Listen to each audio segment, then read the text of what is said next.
It's been a while since we did one of these talkie vlogs. I got a lot to talk about, so let's get started.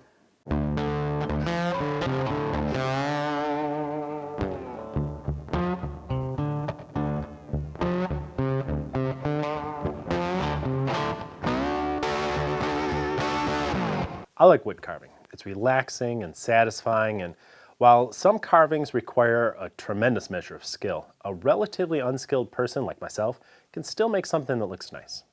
A while back I went camping because I like sleeping with bugs and doing my business in a hole, and I thought it might be the perfect opportunity to take my carving gear along. I mean, think about it. Camping is the perfect place for carving. You're surrounded by wood, you can make a mess and not worry about sweeping it up. You often have lots of free time on your hands, and if it doesn't turn out, you just chuck the whole thing in the fire. My carving setup involves a roll-up table and a mini woodworking bench complete with a vise and little dogs for securing the workpiece. I've had this thing for years and I've used it for a lot of different things. It's a thick chunk of beech so I can pound on it all I want. And it was ideal in this situation because I was able to pack it up with my roll of gouges, throw it in the truck, and in minutes I was set up and ready to go next to the fire. I'm carving a pair of rosettes that feature a stylized dogwood flower in the center. I saw these a while back while I was touring the boyhood home of the Wright brothers. These were in the parlor where the brothers looked at them nearly every day while Wilbur was building his model airplanes and Orville was probably sniffing the glue and working on inventing microwave popcorn. Not only do the rosettes look cool, but they have a fair bit of history behind them, and I like that, so I thought I'd make some. I brought a lot of gouges with me, but I found myself using just 5 or 6. That's an important lesson if you're thinking of getting into carving. Don't buy a bunch of gouges at the start. Get 3 or 4 and then add more only as you need them, because you'll find that some you thought you needed just aren't going to be used much at all. And in the end, it'll come down to your personal style and preference, what feels right in your hands. Another challenge to overcome while carving outdoors was how to keep my tools sharp. I like to use a power system for carving gouges, but I couldn't take that into the woods, so I took this stropping block. This one has some profiles on it, but I really only use the leather on the flat side, so you can make one of these yourself. It's my primary honing tool when I'm carving outside the workshop. I use it often. I touch up the edge every few cuts. That keeps my tool razor sharp with little effort. If I let it get too dull, I won't be able to get it back to sharp again with that strop alone. So I take along a 1000 grit diamond card with me for emergencies, but I don't want to use the diamond card if I don't have to, because I'll then have to follow that up with a lot of stropping to get back to razor sharp again. Of course, it didn't hurt that I was carving basswood, which isn't very hard on my tools. I suppose if I'd been carving oak, I would have needed the diamond stone more often. I'm not a pro carver by any means, but I do enjoy it, and I wish I had more opportunities to do it.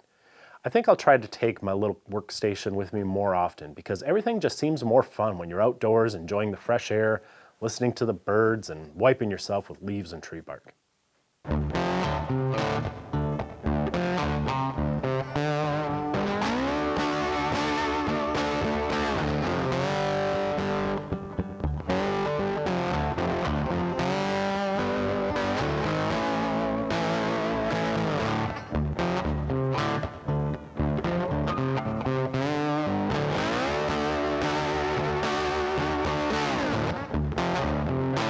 Speaking of carving, it's been almost exactly a year since I chewed up my hand with a power carving disc on an angle grinder. I have to blur out this photo because the last time I showed it, which was in a video right after the accident, YouTube slapped a 18 plus age restriction on the video and pulled my ad revenue because they said it was too gory. Of course, that loss of revenue paled in comparison to the medical bills. That run-in with an angle grinder cost me about 10 grand in cash out of pocket because it happened last fall and I was still getting treatment by the next spring, so I paid my high insurance deductible twice. Not to mention, I still can't fully bend my ring finger without pain, and I have very little gripping strength in my left hand. But the other day, I was moving some things around the storage room and I came upon the bench that I was carving when it all happened.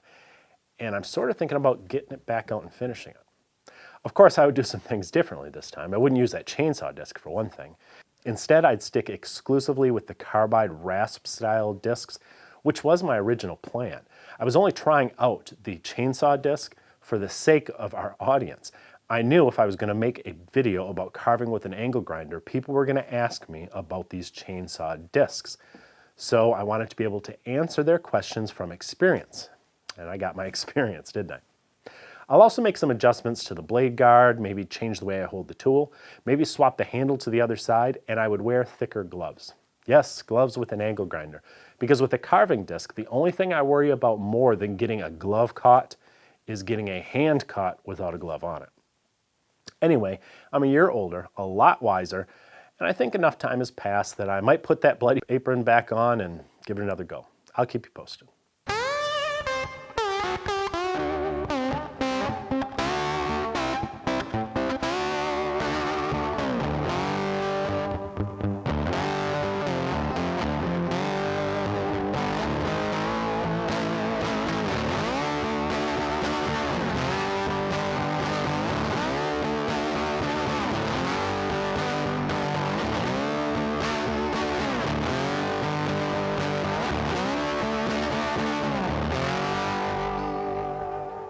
Drool Tools is out.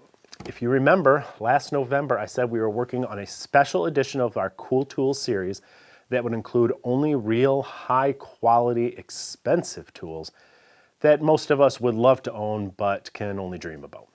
It's taken a full year to produce this video because there are 10 tools in it instead of our usual 5, and every one is amazing.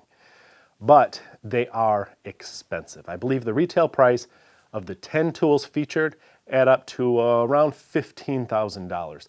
And we're not talking about big shop machines like table saws and joiners and CNC. Most of these are smaller tools. For example, there's a $900 hand crank disc sander and a $350 dowel jig. You gotta see this video if you haven't already. I'll link to it below. Of course, some folks get upset when they see expensive tools, especially if they feel that the tool doesn't have to be as expensive as it is. And while I also hate price gouging just for the sake of squeezing my wallet dry, I've also come to realize that our idea of what things should cost has really been skewed over the last 30 years. Especially in the US, we've gotten used to tools made overseas in huge quantities with minimal quality control in low-wage factories. That's not how things used to be. Before the trade agreements of the 90s, many tools were much more expensive than they are now in the United States. In fact, many countries are still paying high prices. I hear from viewers all over the world, and many of them pay a lot more for tools than we do. Even in larger, richer countries like Australia and parts of Europe. In more developing countries, such as some in Africa and South America, they can't get a lot of tools that we consider common at any price. Now, I'm not an expert on the politics of trade, and there is no politics on this channel anyway, so let's talk about why one tool costs one price, but another tool in the same country can cost a lot more. The fact is, quality tools cost a lot of money, especially if they're made in small quantities. Take the Dowelmax dowel jig. This has 75 surfaces that must be milled to very high tolerances. That is a lot of precision work. Now take the Jointmaker Pro. Not only do you have the same precision milling requirements, but a lot more parts. And many of these little parts require multiple CNC setups. That's where the money goes. You can't just turn on a machine in a factory and spit the tools out. There is a lot of work to batch out each individual part, change the setup multiple times, check for quality, polish our rough edges, the assembly, the packaging. This stuff can be manageable if you're making millions of tools at a time, but if you're only making a few hundred or so, the prices rise exponentially. So small companies who make really high quality tools naturally charge much, much more than larger companies. Yes, there's always a healthy profit margin in there as well. I'm not denying that. But when you see a premium tool that's out of your budget, consider that it's not always just greed that's in those numbers, and take her easy with the haterade.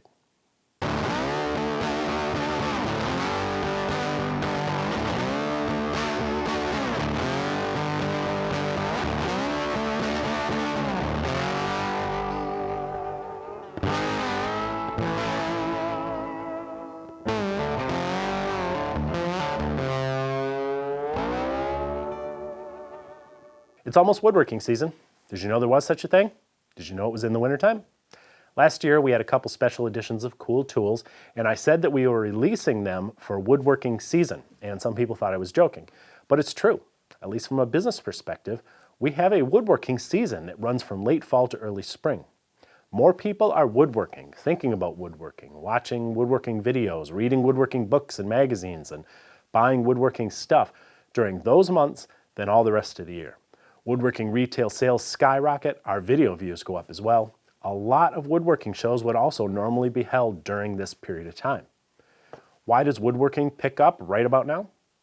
Well, first, at least during most years, the kids are back in school, and all the retired folks who make up the bulk of the traditional woodworking base are back in their shops instead of spending their time with the grandchildren. It also coincides with the holidays, which is a time when a lot of woodworkers are making gifts. But it's not just holiday driven, because it continues well after the holidays into the new year until the warm weather comes back and the gardening hobbies and that kind of thing takes over for a while. You can debate all of this from your personal perspective of when you do your woodworking, but the stats show that we are entering the most active period of the year for woodworking in general, and as a woodworking educator, I couldn't be more excited. We have big things planned for this woodworking season, including a lot of great tutorials for those who want to sharpen their skills, and some extra additions of cool tools again this year for those who want to improve their workshops. So stay tuned. In fact, if you aren't already, follow Stumpy Nubs on Instagram, Twitter, and Facebook. We post a lot of great stuff on there that never makes it to the videos, especially on Instagram. Well, that wraps things up for vlog number 29. By the way, a few of you noticed that I kept a can of Billy beer here on the bench for a few videos. I actually had it on the shelf behind me for quite a while, and only a couple people caught it there, not as many as I expected. It's old, you haven't been able to buy this stuff for about 40 years for good reason. But people sometimes ask what's in my cold one, so I thought I'd mess with them a little. See you next time. This is a Koenigsegg, Sweden's finest sports car. This is a Sjöbergs, Sweden's finest workbench. There are things for people who appreciate quality and high performance, something they can pass down to their grandkids' You can't afford this, but this will cost you less than a good cabinet saw. Check out what Sjöbergs has to offer at the link below this video. Wait, don't go yet. If you're new here, please subscribe and remember to ring the bell. I would really appreciate that. Give us a thumbs up, or better yet, leave us a comment. I always read them. And be sure to check out the latest issue of Stumpy Nubs Woodworking Journal. It's always packed with tips, tricks, and tutorials designed to make you a better woodworker.